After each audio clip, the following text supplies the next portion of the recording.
ये जो डकैत है इनकी तस्वीर देखकर निशानदेही करता है या पकड़ने में कोई हेल्प करता है तो उन्हें 2 लाख रुपए नकद इनाम देंगे।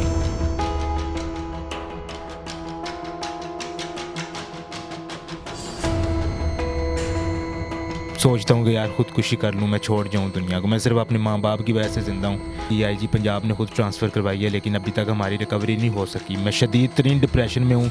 मेरा जो नुकसान हुआ है वो तकरीबन अगर पैसों की शक्ल में अंदाज़ा लगाया जाए तो 50 लाख रुपए का नुकसान है हमारा। वो हमने पैसे निकलवाए हैं, वापस आ रहे थे अल्लाह चौक पे उन्होंने हमें लूट लिया है। पुलिस अभी तक मुल्ज़मान को पकड़ने में मुकम्मल तौर पर नाकाम हो चुकी है। हमारा पूरा बैग लेके चले गए। बैग के अंदर हमारी गाड़ी के मुकम्मल कागजात थे, हमारे घर के कागजात थे और भी बहुत कुछ था। भाई तो बाहर चले गए, उनके हमने डुप्लीकेट चीज़ें सारी बनाई। मैंने लोन लिया 32 लाख रुपए का, वो भी हमने वापस करना अगले महीने। एक ही चीज़ सोचता हूँ कि या अल्लाह मैं इस मुल्क में क्यों पैदा हुआ हूँ। पैसे दिए जाएँ, रिकवरी करवाई जाए ताकि मैं अपना लोन वापस कर सकूँ। और अल्लाह चौक जो है वहाँ एक जमे गफीर होता है ट्रैफिक का, तो कोई बंदा नहीं आपकी हेल्प के लिए आया। मैं इतने लोगों से मिलने के बावजूद मुझे इंसाफ नहीं मिल रहा। और जिस गरीब जो रेडी लगाता है, जिस गरीब के ताल्लुकात भी नहीं है, मैं सोच रहा था उसके साथ क्या होता होगा। अस्सलाम वालेकुम, डेली धरती के साथ मैं हूं आपका मेज़बान रेहान हैदर। नाजरीन, मुल्की हालात इस कदर क्रिटिकल होते जा रहे हैं कि इस बात का अंदाज़ा आप आज की वीडियो देखकर लगा लेंगे। अल्लाह गोल चक्कर लाहौर में जोहर टाउन में वाक़या है। दिन दहाड़े तकरीबन दोपहर के 1:45 बजे के करीब 2 मोटरसाइकिल सवार डकैती करते हैं और जो विक्टिम है वो मेरे साथ इस वक्त मौजूद हैं, जिनका तकरीबन लाखों का नुकसान हो जाता है। वो जो नकद रकम थी वो तो लेके फ़रार होते ही होते हैं, साथ में वो पूरा बैग ले जाते हैं और बैग में इनके प्रॉपर्टी के डॉक्यूमेंट्स और साथ में इनकी गाड़ी के डॉक्यूमेंट्स और भी कुछ इनके पासपोर्ट्स वगैरह मौजूद थे। इनके भाई जो हैं वो PhD के लिए पाकिस्तान से बाहर जा रहे थे, तो उन्होंने कुछ करेंसी एक्सचेंज करवानी थी। करवा के जब वापस आ रहे थे तो डॉक्यूमेंट्स भी उसी बैग में थे, वो लेके फ़रार हो गए। CCTV में क्लियर देखा जा सकता, आप अपनी स्क्रीन पर देख रहे हैं कि वो जो डकैत हैं उनकी तस्वीर किस कदर वाज़िया हैं। और एक लंबा अरसा है जब से ये केस चल रहा है। पुलिस जो है वो मुल्ज़मान पकड़ने में अभी तक कामयाब नहीं हो सकी। तो हसन भाई हमारे साथ इस वक्त बैठे हुए हैं। ये बहुत डीप डिप्रेशन में चले गए और अभी इनका इस तरह से मीडिया पर आना और वीडियो बनवाने का मकसद ये है कि अगर कोई बंदा ये जो डकैत है इनकी तस्वीर देखकर निशानदेही करता है या पकड़ने में कोई हेल्प करता है तो उन्हें 2 लाख रुपए नकद इनाम देंगे। क्या मामला थे, कहानी कैसे शुरू हुई और किस तरह ये सारा वाक़या पेश आया, इन्हीं से जानते हैं। अस्सलाम वालेकुम। वालेकुम अस्सलाम। हसन भाई, बड़ी अफसोसनाक बात हुई क्योंकि आपने बताया जब ये इंसिडेंट हुआ था तो मैं बड़ा हैरान था कि एक लंबा अरसा हो गया है, 3 माह थोड़ा वक्त नहीं होता, तो अभी तक ये केस सॉल्व नहीं हुआ, कोई रिकवरी नहीं हुई। जी अभी तक कुछ नहीं हुआ। आपने स्क्रीन पे पिक्चर्स भी देख रही हैं मुल्ज़मान की। पुलिस अभी तक मुल्ज़मान को पकड़ने में मुकम्मल तौर पे नाकाम हो चुकी है। मुझे बताइएगा हसन भाई, हुआ क्या था उस दिन जब आप गए? 6 अगस्त का वाक़या। घर से निकले, हमने फ़ॉरेन करेंसी एक्सचेंज करवानी थी, पाउंड लेने थे। 13 अगस्त को फ़्लाइट थी भाई की PhD के लिए, लंदन जा रहे थे। हमने पैसे निकलवाए हैं, वापस आ रहे थे अल्लाह चौक पे उन्होंने हमें लूट लिया है।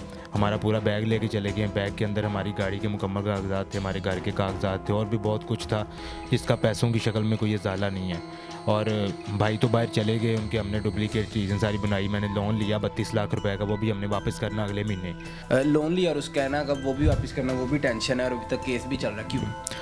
लोन लिया 32 लाख रुपए का, वो वापस करना है। केस भी अभी तक चल रहा है। CIA में इन्वेस्टिगेशन चलेगी। IG पंजाब ने खुद ट्रांसफ़र करवाई है लेकिन अभी तक हमारी रिकवरी नहीं हो सकी। मैं शदीद तरीन डिप्रेशन में हूँ। मैं 20-20 घंटे बिस्तर पे पड़ा रहता हूँ, सोचता रहता हूँ। बस एक ही चीज़ सोचता हूँ कि या अल्लाह मैं इस मुल्क में क्यों पैदा हुआ हूँ। पैदा हो गया हूँ तो मुझे उठा ले। मैं इस मुल्क अब मेरे में वो बर्दाश्त नहीं रही। बर्दाश्त की एक लिमिट होती है इंसान की, वो लिमिट क्रॉस कर गया हूँ। मेरी इतनी टेंशन है मैं बता नहीं सकता हूँ। मेरा हसन भाई, आप तो खुद बच्चों को, नए आने वाले स्टूडेंट्स को मोटिवेट करते हैं, क्योंकि मैं आपको पहले से जानता हूँ, तो आप तो खुद मोटिवेशन हुआ करते थे। एकदम से खुद इस कदर डिप्रेशन में चले जाना हैरान कुन बात है मेरे लिए। आपकी बात बिल्कुल ठीक है। जो बंदा दूसरों को मोटिवेट करता है तो एक वक्त आता है कि वो खुद डीमोटिवेट या वो अपने आप को ऐसा फील करता है कि या अल्लाह बस अब मुझे उठा ले। मैंने बहुत दफ़ा सोचता हूँ कि यार खुदकुशी कर लूँ, मैं छोड़ जाऊँ दुनिया को। मैं सिर्फ अपने माँ बाप की वजह से ज़िंदा हूँ। अगर मेरे माँ बाप ना होते तो मैं कब से ये दुनिया छोड़ जाता। कितना टोटल नुकसान हुआ आपका? नुकसान टोटल मेरा जो नुकसान हुआ है वो तकरीबन अगर पैसों की शक्ल में अंदाज़ा लगाया जाए तो 50 लाख रुपए का नुकसान है हमारा। वो क्योंकि सारे डॉक्यूमेंट्स दोबारा बनने, उसमें पाकिस्तानी कैश जो 7.5 लाख रुपए था, 740 यूके के पाउंड थे, तो वो तकरीबन 10 लाख रुपए वो बन जाता है। तो मैं शदीद तरीन डिप्रेशन में हूँ, मैं अपनी स्टडी भी नहीं कर पा रहा, मेरा बिल्कुल दिमाग जो है स्टक हो गया, ना मैं सोच सकता हूँ, ना मैं सही बोल सकता हूँ, ना मैं कोई चीज़ समझ सकता हूँ। मैं बिल्कुल एक वो ट्रामा की सिचुएशन है उसमें पड़ा हुआ हूँ। और बस यही आप लोगों से गुजारिश है कि अगर आप इनको कहीं देख लें तो मुझे बताएं, मैं आपको 2 लाख रुपए का इनाम दूंगा। नहीं तो आला हुकाम से गुजारिश है, आईजी पंजाब से गुजारिश है, वज़ीर आला पंजाब से, कि मेरे इस केस को सॉर्ट आउट करवाया जाए। अगर मुल्ज़मान नहीं भी पकड़े जाते तो मेरी रिकवरी किसी ना किसी तरीके से मुझे पैसे दिए जाएँ या रिकवरी करवाई जाए, ताकि मैं अपना लोन वापस कर सकूँ। अच्छा, मुझे बताइएगा कि कुछ लोगों के ज़हन में ये सवाल भी गर्दिश कर रहा होगा कि डॉक्यूमेंट्स उस बैग में रखने का क्या मकसद था, तो ये भी ज़रा क्लियर कर दीजिएगा। डॉक्यूमेंट्स वो बैग के अंदर सब कुछ था, क्योंकि आपको पता है जब बाहर जाना होता है तो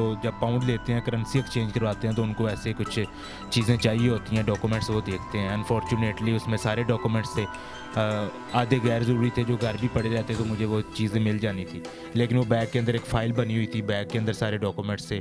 तो अनएक्सपेक्टेड सब कुछ हुआ है, अनसर्टन हुआ है। जो कि जिस गाड़ी के डॉक्यूमेंट्स गए हैं वो गाड़ी बिक चुकी थी, मुझे बयाना हो चुका था, वो भी अनफॉर्चुनेटली उसके भी जो है डॉक्यूमेंट्स चले गए और वो बयाना मुझे उनका वापस करना पड़ा, 2 गुना बयाना वापस करना पड़ा, 2 गुना। उन्होंने तो समझा कि ये ऐसे कर रहा है, गाड़ी नहीं बेचना चाह रहा। तो मैं हसन भाई, मुझे बताइएगा कि आप बता रहे हैं 1:45 बजे का टाइम था और सर्दियां भी नहीं हैं, कोई धुंध भी नहीं थी, और अल्लाहू चौक जो है वहाँ एक जमे गफ़ीर होता है ट्रैफिक का, तो कोई बंदा नहीं आपकी हेल्प के लिए आया?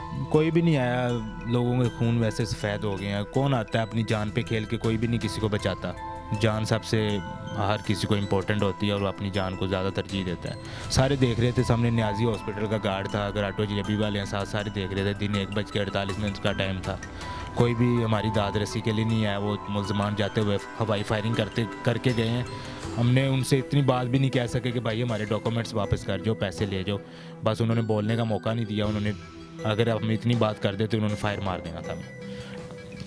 ये बड़ी हैरानकुन बात है कि लाहौर जैसे मसरूफ़ तरीन शहर में ये वारदातें हो रही हैं, और ये कोई पहला वाक़या नहीं है। इससे पहले भी मुतअद्दिद बार इस तरह के वाक़यात रोनमा हो चुके हैं जो आप लोग बखूबी वाकिफ़ होंगे उनसे।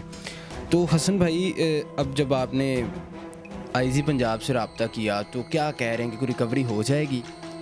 भाई मेरा मीडिया से ताल्लुक़ है, इतने ताल्लुकात होने के बावजूद, मैं इतने लोगों से मिलने के बावजूद मुझे इंसाफ नहीं मिल रहा। और जिस गरीब जो रेडी लगाता है, जिस गरीब के ताल्लुकात भी नहीं है, मैं सोच रहा था उसके साथ क्या होता होगा। मेरे तो अब रो के आंसू भी खुश्क हो गए हैं, और मैं हर रात अपनी माँ के कदमों के साथ लिपट के रोता हूँ। और मैं बस यही कहता हूँ कि या अल्लाह, बस मुझे इस दुनिया से कहीं ले जा दूर। मेरे में बर्दाश्त नहीं रही है। मैं क्या कह सकता हूँ? मैं आईजी पंजाब से भी मिला हूँ, मैं हर बड़े अफसर से मिला हूँ इस मामले में। मैं थक गया हूँ 3 महीने से मिल के, मेरी कोई दाद रसी कहीं भी नहीं हो रही। नाजरीन, आपने गुफ्तगू सुनी, और मेरे चूँकि दोस्त भी हैं, मैं बिल्कुल बराबर का शरीक हूँ इनके गम में। ये इस तरह का वाक़या भयानक से इनके साथ पेश आया है कि इसका कोई पुरसाने हाल नहीं नज़र आ रहा हमें। तो गुजारिश ये है आप तमाम देखने वालों से, इस वीडियो को ज़्यादा से ज़्यादा शेयर कीजिएगा। और स्क्रीन पर जो तस्वीर चल रही हैं, अगर ये बंदे कहीं भी आपको नज़र आते हैं तो आप बता सकते हैं। हसन भाई का व्हाट्सएप नंबर भी हम स्क्रीन पर चला देंगे। ये आपको कैश 2 लाख रुपीज़ भी देंगे, क्योंकि इनके जो डॉक्यूमेंट्स हैं, ये जिस घर में रहते हैं, ज़ाहिर सी बात प्रॉपर्टी है, वो दोबारा से बनाने के लिए इन्हें बहुत ज़्यादा खज्जल ख्वारी करनी पड़ेगी। और जो गाड़ी है वो जो 10 लाख मालियत की थी, बिक रही थी, वो कुछ 5 में भी नहीं ले रहा। तो सिर्फ़ एक छोटी सी हरकत के वो जो थे 2 नौजवान, पैसों की लालच में उन्होंने सारा कुछ ले लिया, और ये नहीं सोचा कि अगले बंदे की ज़िंदगी तबाह कर रहे हैं हम। हमारी भी अल्लाह कामे बाला से गुजारिश है कि इन्हें इंसाफ दिलवाया जाए, एटलीस्ट इनकी रिकवरी करवा दी जाए। पैसे तो जो चले गए वो चले गए, इनका भाई भी यूके चला गया, किसी तरह करके इन्होंने लोन भी ले लिया, सारे मामलात कर लिए, लेकिन अब जो डॉक्यूमेंट्स हैं वो बहुत ज़रूरी हैं, जिसकी वजह से इन्हें मीडिया पर आना पड़ा। और ख़ुद भी इनका ताल्लुक़ मीडिया से है, तिफ़ले मकतब हैं, और मैथ कम्युनिकेशन के स्टूडेंट हैं, और मुझे बता रहे थे कि मैं अपनी स्टडीज़ भी कंटिन्यू नहीं कर पा रहा। हैदर भाई, मैं बहुत परेशान हूँ। तो खुदारा वीडियो को ज़रूर शेयर कीजिएगा ताकि किसी हद तक इन्हें रिकवरी हो सके। अपने मेज़बान को इजाज़त दीजिएगा। हमारे चैनल डेली धरती को सब्सक्राइब कर लें। कमेंट सेक्शन में अपनी राय ज़रूर दिया करें क्योंकि वो हमारे लिए बहुत कीमती है। अल्लाह हाफिज़।